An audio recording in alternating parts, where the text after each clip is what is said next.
আসসালামু আলাইকুম সুপ্রিয় শিক্ষার্থীরা, সবাইকে আজকের ক্লাসে স্বাগতম। আশা করি সবাই ভালো আছো, নিরাপদে আছো।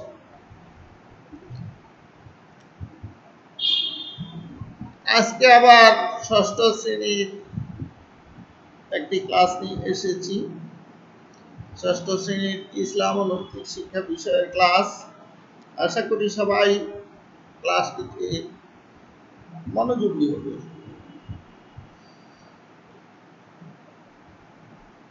মূল ক্লাসে যাওয়ার আগে আমরা এই ছবিটির প্রতি লক্ষ্য করব।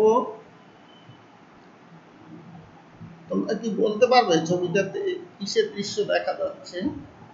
হ্যাঁ, চমৎকার, গোসল করার দৃশ্য। আমরা গোসল করি, প্রতিদিনই প্রায় গোসল করি, একাধিকবার গোসল করি। এই ছবিতে গোসলের দৃশ্য ফুটে উঠেছে।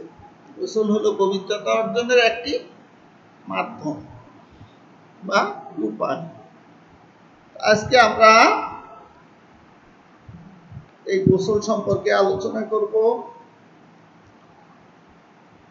তাহলে আমাদের আজকের পাঠ হলো গোসল, পাঠ্য বইয়ের দ্বিতীয় অধ্যায়ের ষষ্ঠ পাঠ।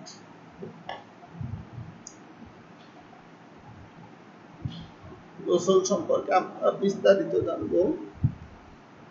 তার আগে আমরা দেখে নেব শিখন ফল, আমাদের এই পাঠের উদ্দেশ্য কি।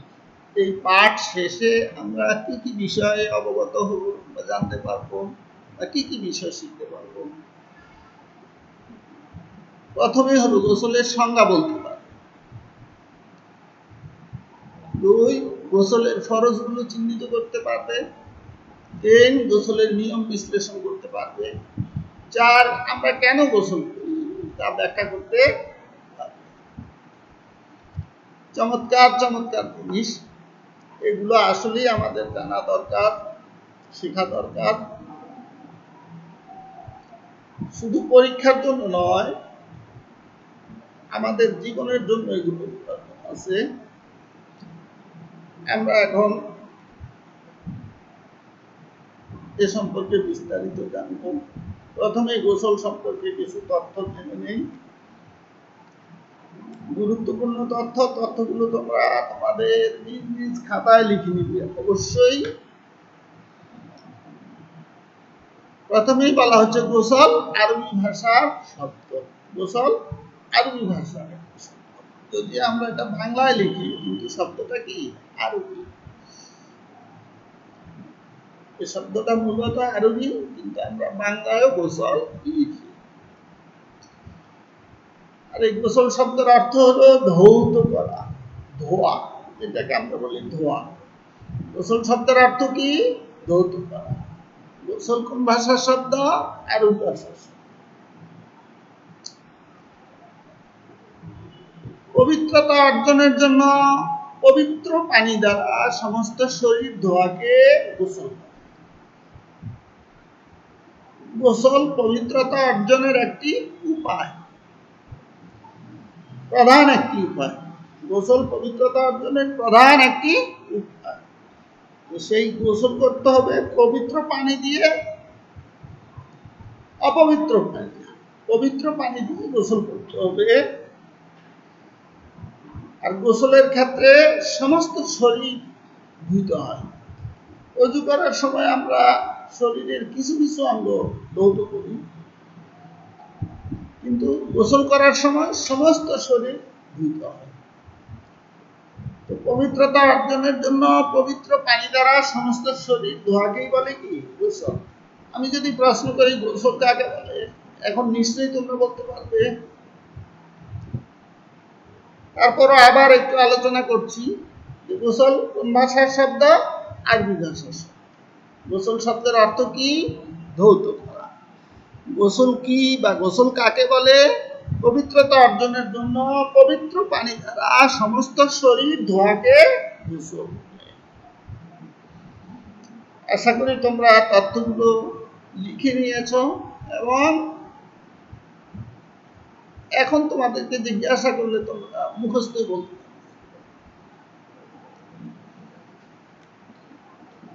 এখন আমরা জানবো গোসলের ফরজ সম্পর্কে।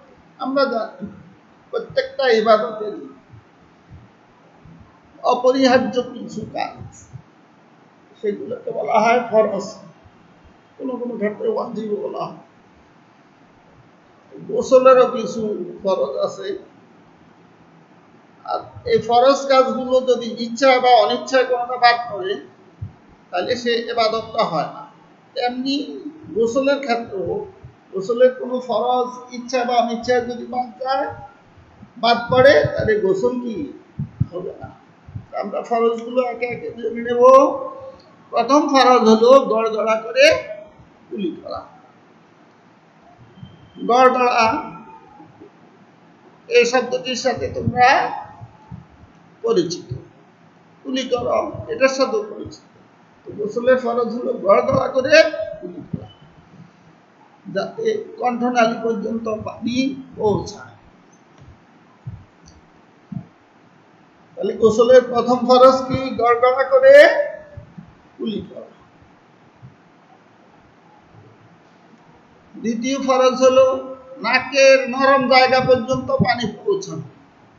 আমাদের যে নাক আছে, নাকের ভিতরের অংশটা অনেক নরম, নাকের এই নরম জায়গা পর্যন্ত পানি পৌঁছানো, এটা গোসলের আরেকটা ফরজ। ওযু তো আমরা এটা করে থাকি, গোসলের ক্ষেত্রে এটা হলো ফরজ। তৃতীয় ফরজ হলো সমস্ত শরীর পানি দিয়ে ধোয়া। পুরো শরীর পানি দিয়ে ধুতে হবে, শরীরের কোনো অংশ বাদ থাকা যাবে না। তাহলে গোসলের ফরজ পেলাম কয়টি? গড়গড়া করে কুলি করা, নাকের নরম জায়গা পর্যন্ত পানি পৌঁছানো, সমস্ত শরীর পানি দিয়ে ধোয়া। আশা করি এতক্ষণে তোমাদের তিনটা ফরজই স্মৃতিতে আঁকা হয়ে গেছে। সাথে সাথে তোমরা খাতায়ও লিখে নিয়েছ। পরবর্তী সময় জিজ্ঞাসা করলে নিশ্চয়ই তোমরা বলতে পারবে।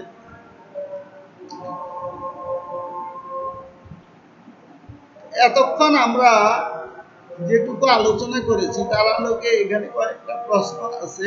শিরোনামটা হলো খাতায় লিখি পড়া শুনি। মানে আমরা এখন এই প্রশ্নের উত্তরগুলো খাতায় লিখব। আসলে পড়ার চেয়ে লেখায় শিক্ষার শিখনটা কি হয়? স্থায়ী হয়। তুমি 10 বার পড়ো, একবার দেখো, একবার লিখলে 10 বার পড়ার সমান শেখা হবে। আমরা যেটা পড়বো সাথে সাথে লিখব। আমরা এখন এই প্রশ্নগুলোর উত্তর লিখব। গোসল কোন ভাষার শব্দ? গোসল শব্দের অর্থ কি? গোসল কাকে বলে? আমরা কেন গোসল করি? গোসলের ফরজ কয়টি ও কি কি? 4 নম্বর প্রশ্নটা সম্পর্কে তোমাদের ধারণা স্পষ্ট নাও থাকতে পারে, তবে আমি আলোচনা করেছি। আলোচনাটা বিস্তারিত না করলেও সংক্ষেপে আলোচনা করেছি। আশা করি তোমরা সবাই এই প্রশ্নগুলোর উত্তর লিখে ফেলেছ। কারণ এগুলো খুব ছোট ছোট প্রশ্ন, তোমাদের উত্তরের সাথে এই উত্তরগুলো মিলিয়ে না। সম্ভাব্য উত্তর: গোসল কোন ভাষার শব্দ? প্রশ্ন ছিল গোসল আরবি ভাষার শব্দ। গোসল শব্দের অর্থ কি? গোসল শব্দের অর্থ ধৌত করা। গোসল কাকে বলে? পবিত্রতা অর্জনের জন্য সমস্ত শরীর পানি দ্বারা ধোয়াকেই গোসল বলে। আরেকটা প্রশ্ন ছিল আমরা কেন গোসল করি? দেখো, পবিত্রতা অর্জনের জন্য গোসল করি, এটা আমি আগে বলেছি। পাশাপাশি আমাদের সব কাজেরই উদ্দেশ্য হলো আল্লাহর সন্তুষ্টি। তাহলে দুটো বিষয়, একটা হলো পবিত্রতা অর্জন, আর একটা হলো আল্লাহর সন্তুষ্টি অর্জন করা। এই জন্যই আমরা কি করি? গোসল করি। আমাদের জীবনের সমস্ত কাজের মূল উদ্দেশ্যই হলো আল্লাহকে সন্তুষ্ট করা। তারপরের প্রশ্ন, গোসলের ফরজ কয়টি? 3টি। গোসলের ফরজ 3টি: গড়গড়া করে কুলি করা, নাক পরিষ্কার করা ও সমস্ত শরীর পানি দিয়ে ধোয়া। নাক পরিষ্কার করা মানে নাকের নরম স্থান পর্যন্ত পানি পৌঁছানো। তবে যখন আমরা রোজা রাখি, রোজা ছাড়া বাকি সময় আমরা অজু করার সময় গড়গড়া করি, কিন্তু রোজার মাসে গড়গড়া করি না কেন? ভেতরে পানি ঢুকে কি হবে? অজু রোজা নষ্ট হবে। একইভাবে আমরা ডান হাতে পানি নিয়ে নাকে শ্বাসের সাথে পানিটা ভেতরে নিয়ে নাক পরিষ্কার করি বাম হাতে স্বাভাবিক সময়, কিন্তু রোজার মাসে এটা খুব সতর্কতার সাথে করি যাতে নাকের ভিতর দিয়ে পানি না ঢুকে যায়, কারণ পানি ঢুকলে তখন রোজা নষ্ট হয়। আরেকটা ফরজ হলো সমস্ত শরীর পানি দিয়ে ধোয়া, শরীরের একটি পশম শুকনো থাকা চলবে। আশা করি তোমরা উত্তরগুলো মিলিয়ে নিয়েছ। যারা মনোযোগী ছিলে তারা সবগুলো প্রশ্নের সঠিক উত্তর লিখেছ, তবে কারো কারো দু একটা হয়তো ভুল হতেও পারে। যাদের ভুল হয়েছে নিশ্চয়ই তারা এতক্ষণে সংশোধন করে নিয়েছ। এবার আমরা সামনে চলে যাই গোসল করার নিয়ম। কিভাবে আমরা গোসল করব, কোন নিয়মে গোসল করব, এ সম্পর্কে আমরা বিস্তারিত জানবো। প্রথমে দুই হাতের কবজি পর্যন্ত ভালো করে ধোয়া, দুই হাতের কবজি পর্যন্ত ভালো করে, কারণ হাতের কবজিটা আমরা খুব বেশি বেশি ব্যবহার করি, এখানে কবজি পর্যন্ত এই অংশটা খুব বেশি ব্যবহার করি দুই হাতে, এতে ময়লা লেগে থাকে, ময়লা সহ ওই হাতটা যদি পানির পাত্রে ঢুকায় পানিটা ময়লা হয়ে যাবে। এ কারণে প্রথমেই শুরুতেই হাতের কবজিটা ধুয়ে পরিষ্কার করে নিতে হয়, যাতে পানি কি না হয়, বাকি পানি ময়লা না হয়, অপবিত্র না হয়। এরপর শরীরে কোথাও অপবিত্রতা লেগে থাকলে সেটা পরিষ্কার। শরীরে গোসল তো তখন করি যখন অপবিত্র হয়, অপবিত্র হয়ে পড়ি তখন আমরা গোসল করি। যেমন তুমি অপবিত্র হতে পারো, তোমার শরীরের একটা জায়গায় গোবর লেগেছে, এখন তোমাকে তো গোসল করতে হবে, পুরো শরীরে গোবর লেগে গেছে, গোসল করতে হবে। গোসল করতে হলে এই গোবরগুলো শরীরের যে যে জায়গায় লেগেছে সেগুলো আগে ভালো করে পরিষ্কার করবে।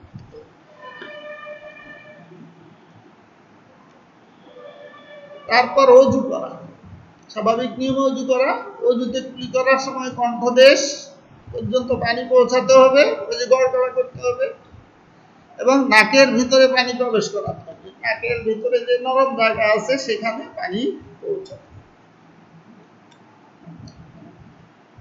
অজু করার পর মাথায় পানি ঢালা, অজু করার পরে আমরা কোথায় পানি ঢালবো? মাথা।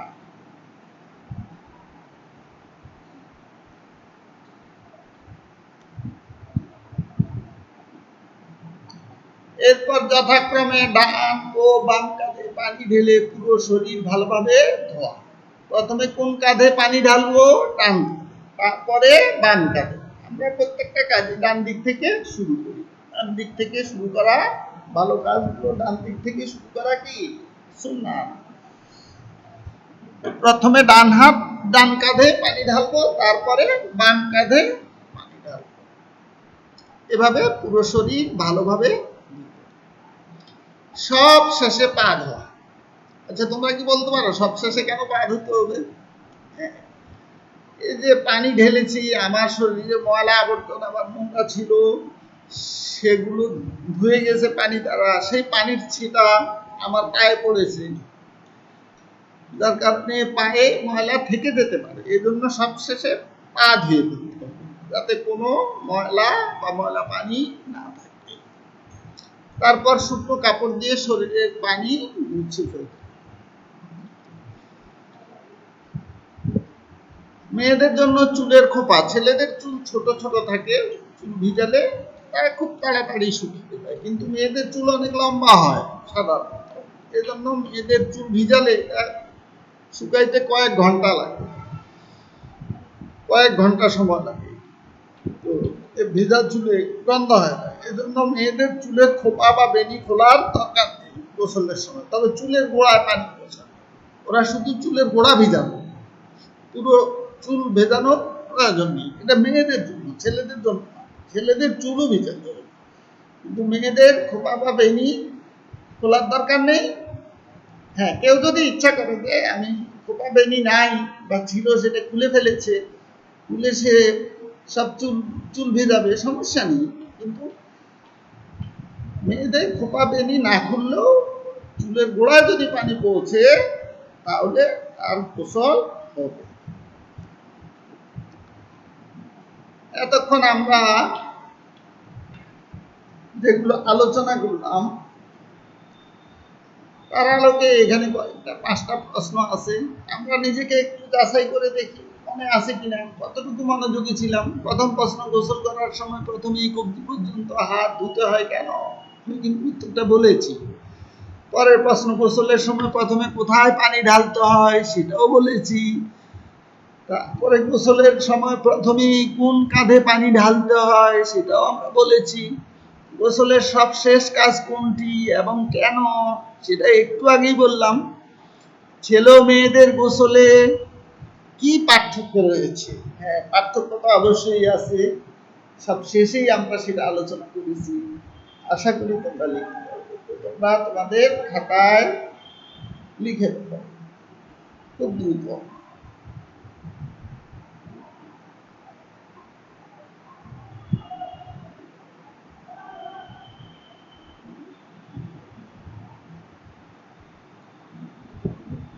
আশা করি এতক্ষণে তোমাদের লেখা শেষ হয়ে গেছে। এবার তোমাদের উত্তরগুলো এই উত্তরগুলোর সাথে মিলিয়ে নাও। দেখো, প্রথম প্রশ্নের উত্তর হলো গোসল করার সময় প্রথমেই উভয় হাত কবজি পর্যন্ত ধুতে হয়। হাতের ময়লায় গোসলের পানি নোংরা হতে পারে। কেন ধুতে হয়? হাতে যে ময়লা থাকে, কারণ হাতের কবজি পর্যন্ত এই অংশটা আমরা বেশি বেশি ব্যবহার করি, এখানে ময়লা লাগার আশঙ্কা বেশি থাকে। এই জন্য এটা প্রথমে ধুয়ে নিতে হয় যাতে গোসলের পানি কি না হয়, নোংরা হয়। তারপরে প্রথমেই মাথায় পানি ঢালতে হয়। গোসল করার সময় প্রথমেই কোন কাজটা করতে হয়? মাথায় পানি ঢালতে হয়। কোথায় পানি ঢালতে হয়? মাথায়। ডান কাঁধে পানি ঢালতে হয় কারণ ডান দিক থেকে কাজ শুরু করা সুন্নাত। প্রশ্ন ছিল কোন কাঁধে পানি ঢালবো? প্রথমে ডান কাঁধে। কেন?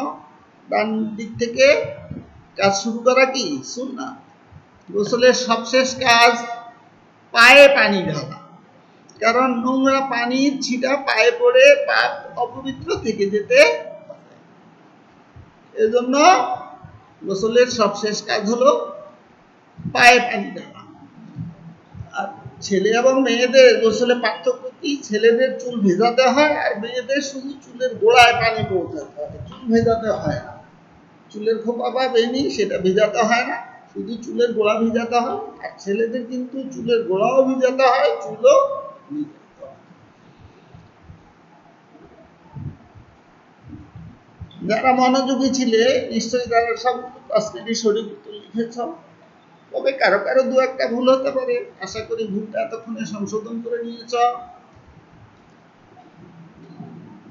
তো বন্ধুরা, আমরা আজকের এই সার্বিক পাঠ শুরু থেকে পর্যন্ত যা যা আলোচনা করেছি তার আলোকে এখানে কয়েকটা প্রশ্ন আছে, আমরা চেষ্টা করে দেখি। এই প্রশ্নের কোনো কোনোটি আমরা এর আগেও চর্চা করেছি, দেখি একটু মুখে মুখে মনে মনেই চেষ্টা করি উত্তরগুলো পারি কিনা। গোসল কাকে বলে?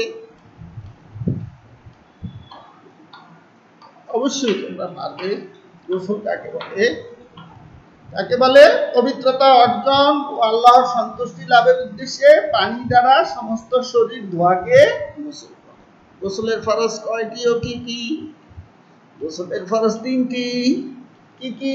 গড়গড়া করে কুলি করা, নাকের নরম জায়গা পর্যন্ত পানি পৌঁছানো, সমস্ত শরীর পানি দিয়ে ধোয়া। গোসল করার নিয়মগুলো কি কি সেটাও আমরা জেনেছি। অনেকগুলো বিষয় আছে এখানে, নিশ্চয়ই তোমরা পারবে। পরের প্রশ্ন, আমরা কেন গোসল করি? ওই যে পবিত্রতা অর্জনের জন্য গোসল করি, আল্লাহর সন্তুষ্টি লাভের জন্য গোসল করি, নাকি না শরীর সুস্থ থাকার জন্য গোসল করি? শরীর সুস্থ, গোসল না করলে শরীর অসুস্থ হয়ে পড়ে, শরীর সুস্থ রাখার জন্য গোসল করি। ছেলেদের গোসল আর মেয়েদের গোসলে কি পার্থক্য রয়েছে? যে চুল ভেজানো, ছেলেদের চুল ভেজাতে হয়, মেয়েদের চুল ভেজাতে হয় না, শুধু চুলের গোড়ায় পানি পৌঁছাতে হয়। আশা করি সবাই পারবে। আমরা আমাদের আজকের পাঠের একেবারে শেষ পর্যায়ে চলে এসেছি। আশা করি তোমরা পাঠ্য বইয়ের সংশ্লিষ্ট পাঠটা বাসায় বসে ভালোভাবে আরো কয়েকবার পড়বে।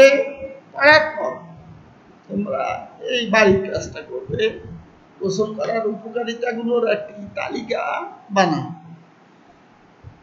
এই বাড়ির কাজটা তৈরি করবে বাসায় থেকে, নির্ধারিত খাতায় লিখবে, সুন্দর করে লিখবে। এখনই না, পাঠ্য বইয়ের পাঠ 6 সেটা কয়েকবার পড়বে, পড়ার পর এই বাড়ির কাজটা করবে এবং স্কুল যখন করবে তখন তুমি তোমার বিষয় শিক্ষক বা শ্রেণী শিক্ষককে সে কাজটা দেখা। যদি কোনো ভুল ত্রুটি থাকে তিনি সেটা সংশোধন করে দেবেন। আশা করি তোমরা এই কাজটা অবশ্যই। তো বন্ধুরা, আমরা একেবারে শেষ প্রান্তে চলে এসেছি। আমাদের আজকের ক্লাস এখানেই শেষ। সবাই ভালো থেকো, সুস্থ থেকো, নিরাপদে থেকো, ঘরে অবস্থান করো। প্রয়োজনে বাইরে যেতে হলে স্বাস্থ্যবিধি মেনে বাইরে যাবো। মহান আল্লাহ আমাদের সবাইকে সুস্থ রাখুন। যত দ্রুত সম্ভব করোনা মহামারী থেকে সারা বিশ্বকে তিনি মুক্ত করুন, তার কাছে আমাদের এই প্রার্থনা। সবশেষ সবাইকে ধন্যবাদ জানিয়ে আজকের ক্লাস শেষ করছি। আসসালামু আলাইকুম ওয়া রাহমাতুল্লাহ।